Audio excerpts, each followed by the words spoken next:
Hello friends, and welcome back to My Kitchen, My Rules. We are going to make a retro supper tonight. And if you want to know exactly how retro it is, let me find the cookbook where the idea originally came from for me. And that is our good girl, Betty Feezor, who was an icon in the whole Southeast, and she was here in Charlotte at WBTV. And if you ever wondered, the studio kitchen that's on this cookbook, y'all, that's my conference room because I bought it out of an estate sale from the man who had taken the studio home. It's a long story, but you're welcome to come visit it. But anyway, Betty's cookbooks are amazing, and they're not just a glimpse into the past.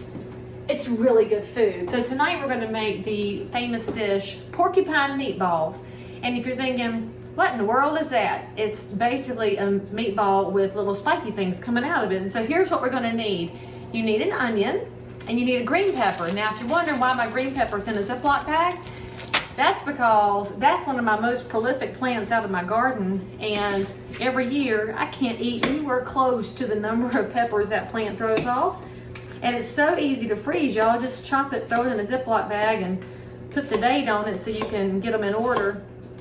And you will have really good, fresh, homegrown green peppers all year round. And remember, when you grow it yourself, look, even if you live in a little city place, you can grow in bags, you can grow in little containers. There's so much you can grow yourself, and then you know where it came from, and you know it didn't ride on a semi-truck across the world to get here. And no, I don't have any knife skills, and one day I am going to get my friend Kit Fitzgerald to teach me how. So somebody who's watching this, somebody tag Kit Fitzgerald and remind her she promised to teach me some knife skills. So anyway, we're going to cut up that onion. Oh, and for those of y'all that want to know, oh, I don't grow onions here. I hadn't figured it out yet. Look, I've planted them like 3 times in my garden and they don't grow. So I'm doing something wrong, and I will have to get heavy into the home extension, and I'm sure one of those fine folks will tell me, cause I say North Carolina, we have got some seriously awesome home extension folks, and my grandma used to hang out with them, but she only worried about roses with the extension people. But I digress. We just chopping an onion while I talk. All right, so now you know what's going to happen when I finish chopping the rest of it. Let me start our pan over here. Move this camera. La la la la. Okay, move this camera a little bit. All right, now, I reckon you're just gonna have to see the one camera. I don't know how we're gonna do this, Melvin. All right, so I've got a skillet on the stove. I'm gonna cut it on to a medium-high heat, which would be number 6 on mine. I'm gonna drop in about 2 tablespoons of butter, and you could use your stick butter or your Land O'Lakes spread. I'm just using the spread because that was the first thing I grabbed in the refrigerator, which, as y'all know, that's pretty much how we roll over here on My Kitchen, My Rules. So while that butter's melting, let me finish chopping this onion up. And your oven will need to be preheated to 350. Although for the purposes of tonight's meal, we are running at 375 because that's what I've got our side dish in there, which is buffalo cauliflower. Definitely not a Betty Feezor era food because I think they boiled their cauliflower back then instead of roasting it. And if you want to get that recipe, make sure you click right here because I got a link. And if this kind of a fast and easy and healthy dinner suits your family too, you should totally hit subscribe and like and hit that little bell thing so that the oligarchs on the interweb won't keep you away from me, where we can have a good time fixing supper. Let's see what else you're going to need to make your porcupine meatballs. You're going to need a mixing bowl, which I didn't get out before I moved my camera over here. All right, let's put our onion in over here. Then we will add our green peppers. Now, of course, you can salt and pepper anytime you want with a recipe like this. I am going to go ahead and add some salt and pepper while it's in the skillet, just to let it cook in a little bit. All right, now the amount of time it's going to take to cook down, be around the 4 to 5 minute mark. You're basically cooking until your onions are translucent. So all I did was add a little bit of salt, a little bit of pepper. If you ever read cookbooks and wonder where some of the things come from when it says to taste, that just means however much more you want to put in there. All right. So that's how much more we put in there. Look, I like to see the pepper. If I can't see it, I likely don't have enough. So while our green peppers and onions are sauteing, get your mixing bowl. And then we need some ground beef. And I've got Harris Teeter ground beef today because that's what was on sale. And it kind of horrifies me how much beef is costing now. So we are likely to go in with another family and do a buy. So here's the ratio you need to make these meatballs. For every 1 pound of beef, you need a half a cup of white, uncooked, long grain rice. Now you could use brown, you could use the different versions that are at the store. Don't get the quick minute rice, that's an entirely different hull. And just know that when you get different rices, they have different cook times. And so mine is gonna be for long grain white rice. So you need a half a cup for every pound that you have. I've got a half a cup and I got a pound and a half of ground beef. So that is ish 3/4 of a cup of rice. We're also gonna get some Worcestershire because always we put Worcestershire in. And the amount that you use is the amount that you use, right?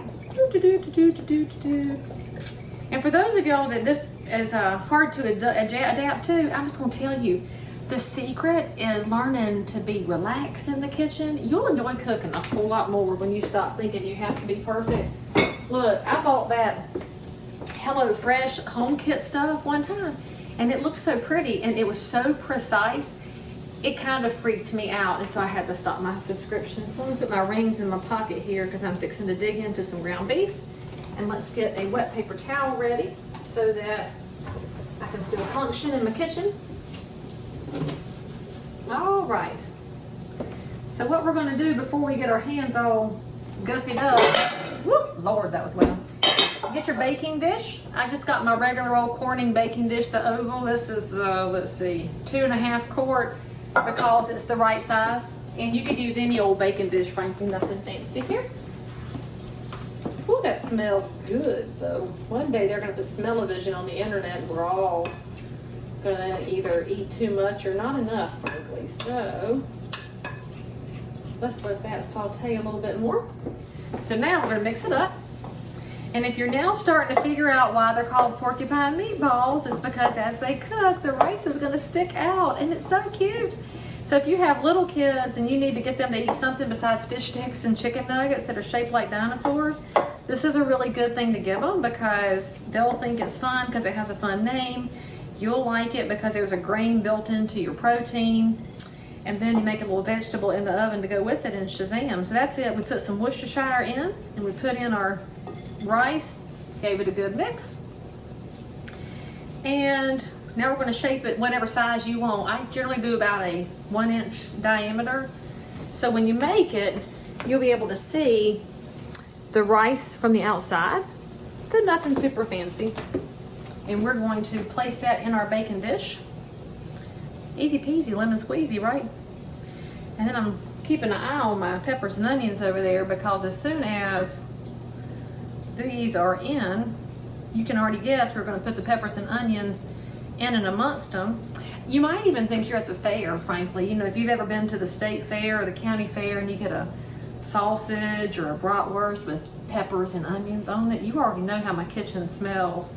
And you know that the next thing you eat after that is a funnel cake. But we're not making funnel cake here at the house because frankly, there is zero way that I can justify that even as a runner because, yeah, I can justify a lot, but I ain't found a way to do funnel cakes. Although my good friend in Charlotte who has her own funnel cake company, she makes these crazy cool gourmet ones. And with fruit on top, it's really close to justification, but it's also the justification of supporting an amazing small business. And she and her husband are serial entrepreneurs. And in fact, I will tag them in this. And so make sure you check out the tags and go send them some business and send them some love because they're amazing neighbors. All right. And now I gotta check on things. I better quit talking and keep moving.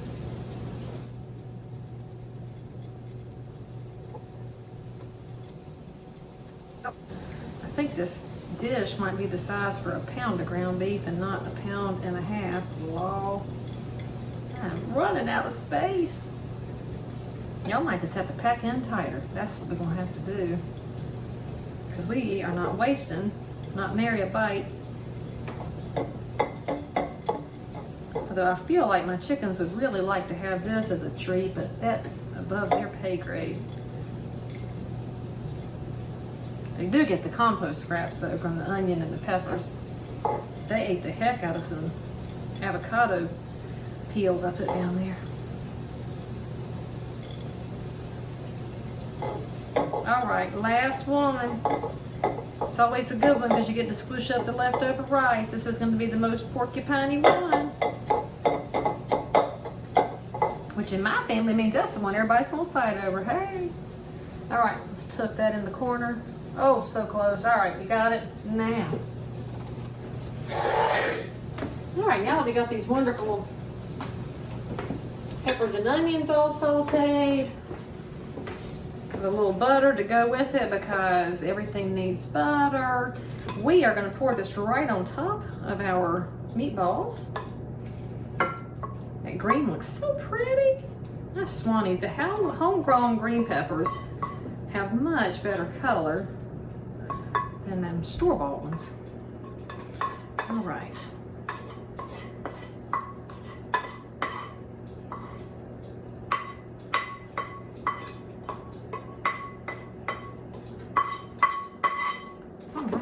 That's done.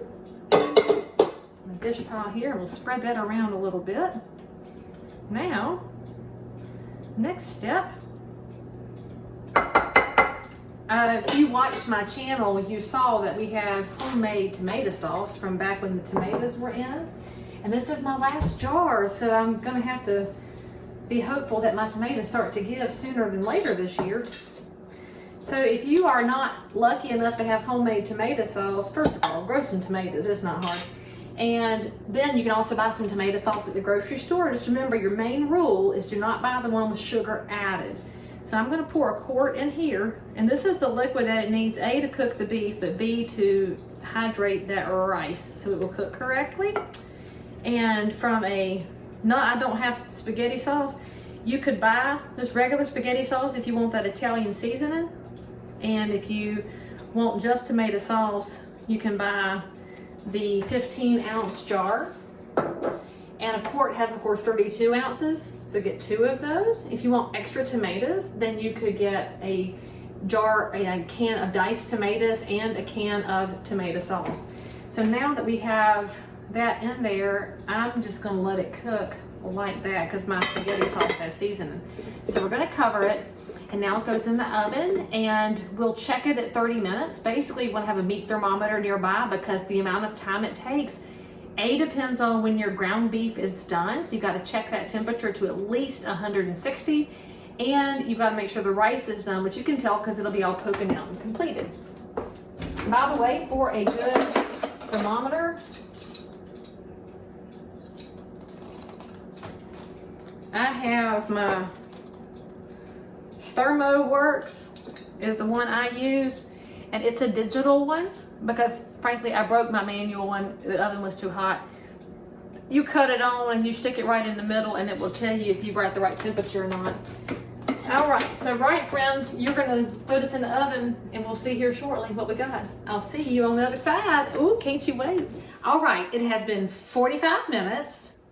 Let's check our porcupine meatballs. And right now is when you should say a prayer that I don't drop this thing coming out of the oven. Lord, that would be terrible. Or in the words of Charles Barkley, terrible. Love me some Charles Barkley. Okay.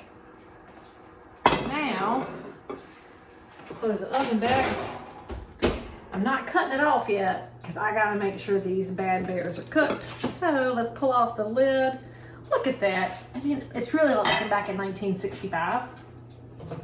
I wouldn't know, but I've heard. All right, so let's pull out a meatball. Let's get our little plate here.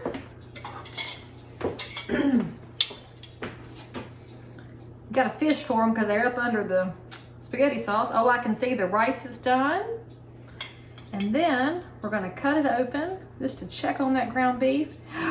Perfect. That, my friends, is what you need for a supper. You could put it on a bed of pasta if you want, but you already have the rice. So we just eat it with meatballs, a little bit of buffalo cauliflower. Pretty healthy, easy supper. Can't wait to hear what you think. So make sure that you put your comment below if you tried this. Subscribe for more recipes, click the bell for notifications, and most importantly, enjoy. I'll see you next time on My Kitchen, My Rules.